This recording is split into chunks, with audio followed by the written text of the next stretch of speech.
So welcome again students. So we're discussing about the chapter 7, that is the physiology of flowering.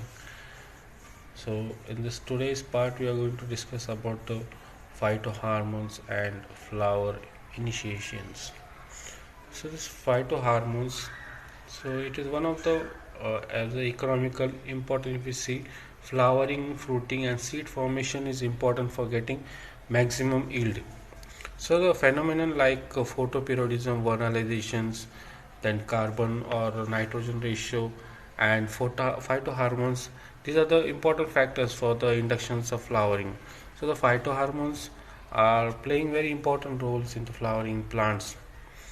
As we say, the oxygen, like the examples are given, that is Na, then indole acetic acids, that is I, promotes flowering in the plants belonging to family Bromelaceae or various other families.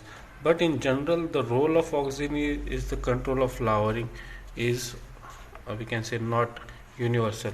So the next hormone, that is the gibberellin ones, which plays important role in induction of flower. And BJ is also used for treatment cans, so it is a substitute for the specific photo induction or the specific cold treatments for that purpose. Then gibberellic acid can induce flowering even in the absence of photoperiodism and vernalizations techniques. So this indicates that gibberellic acid can induce flowering in even in the absence of photoperiodism and the vernalizations. So the gibberellic acid, it can also induce flowering in the short day plants or long day plants, even the particular photoperiod is not received by the plant. So this acid is able to induce flowering in some biennial plants also. So flowering can also be induced by the, we can say, gaseous hormones like the ethylene. So in one of the experiments conducted on the pineapple, so it was reported that 40% of ethylene has been induced flowering. So it is the one of the important, we can say. So when we turn out to the applications of photoperiodisms, so this phenomenon is of the great practical importance in hybridization experiments, isolation and characterizations of a hormone, that is florism, is of economic again importance one.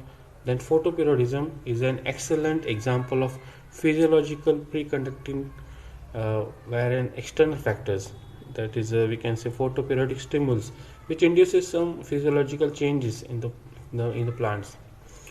Then other investigations or the, we can say, practical importance about the photoperiodism, that is the winter varieties of rice flower earlier under short days, whereas summer varieties under short days show delay in the flowering and prevent earliness in the high. Then the temperature treatment. Then long photoperiod increased flowering in Indian wheat, and these plants require low temperature and early stages. So normal day length has a great significance in the photoperiodic of the plants. So these are some applications of the photoperiodisms. And the next, that is the vernalizations.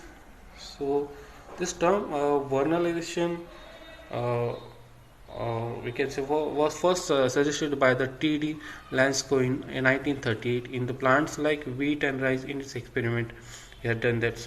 The development of flower in plants is a basic development, and temperature is one of the important factor contributing in flower development. So it is proposed that low temperature is one of the factors contributing in flower development. The cold treatment during winter is essential for inducing flower in many cereals and other plants. So on the basis of this, crop varieties and characterized as winter varieties or summer varieties. The biennial plants grow only vegetative during the first season and will not flower until it has been exposed to prolonged period, or we can say very long, of a low temperature of winter. So many of these crops, example we can say wheat, then rye, etc., require cold temperature of winter to initiate flowering ones.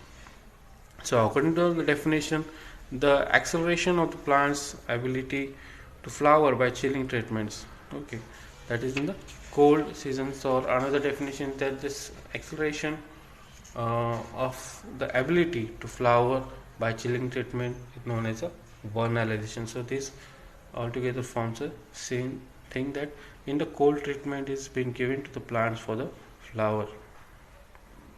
So thank you very much.